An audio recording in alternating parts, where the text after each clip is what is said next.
好，今天做一点木匠活。今天要把这个木方给它加工成那个小积木，要打磨好了。咱们现在开始做。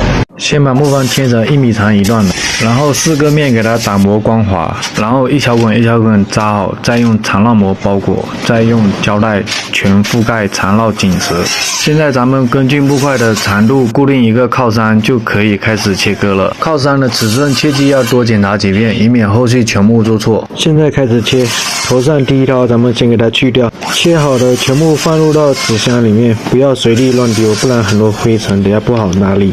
切好之后，咱们再用这个磨光机给它这个切面再给它磨一下。前面捆扎的几道手续，也就是为了后续好切割、好打磨。现在咱们把打磨好的倒出来，把这个表面的胶带给它拿掉，成品就可以装箱了。你们知道这木块是做什么用处的吗？你们有更好的加工方法吗？欢迎评论区留言，感谢。